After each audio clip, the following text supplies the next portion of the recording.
Wait, Blood, come to me. We can queue up on these kids. Oh, maybe not.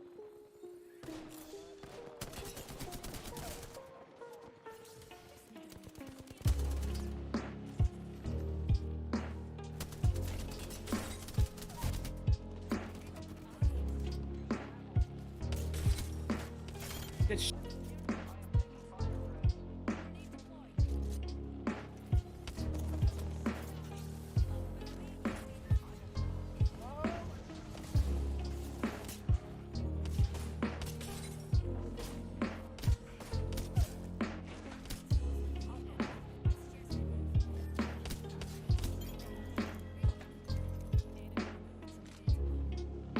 Yeah, and the reason you don't have light is because I don't have light.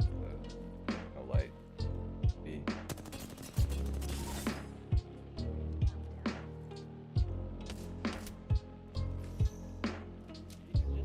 I know, but I'll have Zaniba.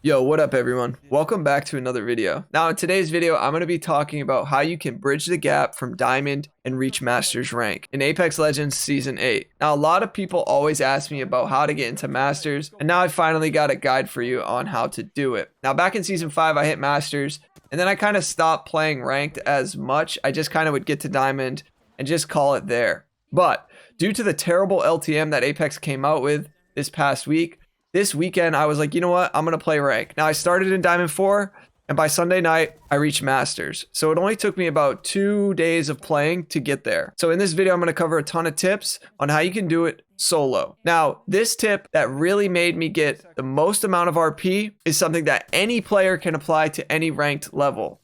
Now, let's say you're going into Apex and you know nobody. You have 0 friends on your friends list, and you don't play with anybody. This tip right here is how you're going to consistently gain RP. Now, once I started solo queuing in the Diamond lobbies, it was pretty frustrating. I would gain some, I would lose some, I would gain some, I would lose some, and it would go back and forth and back and forth. And overall, that just takes up a lot of your time, and it becomes very frustrating on your mental. So once I would have a good game with a couple randoms, I would see if they would invite me. And when they did invite me, I would join, and I would see how it would go. And most of the times, we just kind of played and we would gain RP, because the key to gaining RP in these lobbies is communication. It's 100% communication. Whenever I would solo queue, I would just leave open mic on because I play on PC, and I would just call everything out to my random teammates. Now, 90% of the time, nobody would say anything when I'm playing with randoms. Occasionally, I would get one teammate who would use some comms, but most of the time, teammates wouldn't say a word. And you have 0 chance of succeeding unless you're absolutely cracked at getting through Diamond with 0 comms. So to all you kids in Diamond, get your mics out and start calling things out. Now, the key to using comms in these lobbies, even if your random teammates aren't saying a word, is that most of the time they're going to follow your lead. Because whoever's being vocal in the group of 3 is generally the one that the randoms will follow. Not always, but most of the time. I started to see a pattern. That's why I just left my mic on and I would call everything out. Now, obviously, I have a ton of experience in Apex, so I do know what I'm doing. And so that can also help people have some faith in trusting what I'm calling out. But anybody can really do that. As long as your comms are on point, people will start to realize, okay, yeah, this guy knows what he's talking about, and we should probably just follow his lead. So basically, even if they didn't say anything, I was able to call things out and try to direct the team in the fashion that I thought was the most beneficial way to gain RP and to win some fights. That doesn't always work though, because if your teammates get into a fight and you have no idea the circumstances of it, let's say what armor your opponents are on, what legends they are, what their positioning is, so on and so forth, you really can walk blindly into a fight in a high level lobby and just get smoked. So once again, if you're not communicating, you're really throwing an opportunity here. As far as some other tips, you obviously need your aim to be on point, and you need your IQ to be high in order to succeed through these lobbies. Now, I will say Diamond is a bit easier now, especially later on in the season, because most of the people in the Diamond lobbies are Diamond players. Now, at the beginning of the season, it was a mixed bag. There was Diamond, Platinum, Predators. You just didn't know what type of opponents you were going against. One team you could smoke, and then the next team would just smoke you because it was a pro team. And now this is at least on PC lobbies. On console, I'm sure it's a bit different, but I'm sure it can be very similar. So obviously at the start of a rank split, it's way more sweaty. It's going to be more difficult. And then throughout the season, it should get a little bit easier because people tend to get into their respective ranks. Now, that doesn't mean it's a breeze by any means, but it just means that you may have some more success towards the middle or end of the season. Now, the best way that I improved my IQ over time was continuously playing the game. There really was no shortcuts, and the best way is to watch people who are better than you, whether it's your favorite streamer or your favorite content creator on YouTube. It doesn't really matter. Listen to what they're doing, try to emulate that, and then bring it to your game. Don't necessarily view it from an entire entertainment aspect. View it from, okay, what is this guy doing in the fight that's making him be so successful?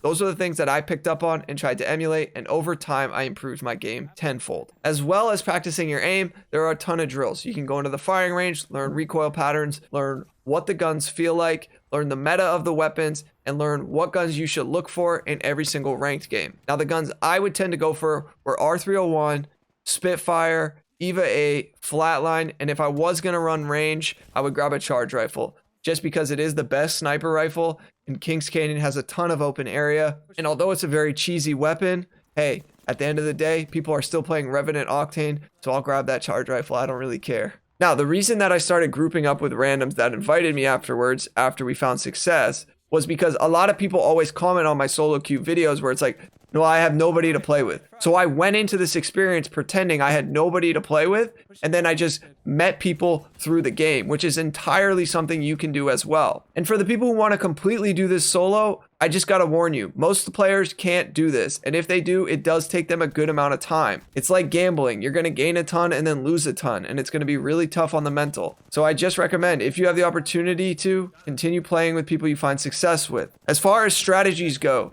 look to get an early fight if it's smart. If it's not smart, that's fine. You can go into late game with minimal KP, but if you get 3 KP or so, play for end game. The win is going to get you the most points. I can't tell you how many times we got too thirsty trying to just fight mid game and died to something dumb, and that prevented us from getting that 200 plus RP. We would end up getting 30 or 40 or something, and spending 20 minutes doing that over and over again. Like I said, the time will add up. So if you want to do it proficiently, get KP, chill till end game, and try to win the game. That will 100% get you the most RP, and you will find the most success. Okay, on this next tip, I would see this over and over and over again, and it drives me insane. Stop fighting in round 2 or round 3 zone. I would see people play the edge of the zone and then not think about where they're rotating to. Wait till the ring starts closing and then start rotating to the circle with the storm coming against their back, and they would get in a fight because another team would do that, or another team would be trying to hold them out, and they would both throw their game, die to the storm, die to the fight, and it was just the most pointless, dumbest thing I could ever think of. So unless you're absolutely forced to rotate late, stop rotating late.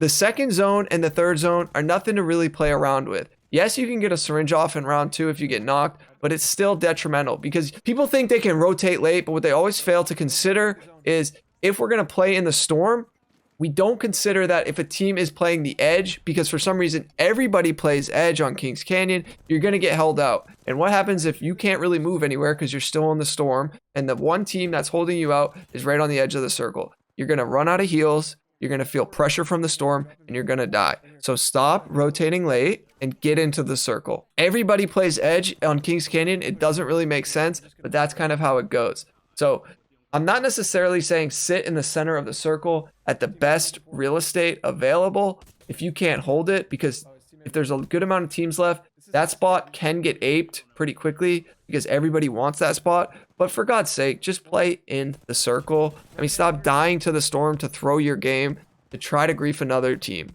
It's pointless. It's a bad habit. If you made it this far in the video, thanks so much for watching. And if you enjoyed the video, slap a like on it and let me know what you think about it down in the comments below. Catch you on the next upload. Peace.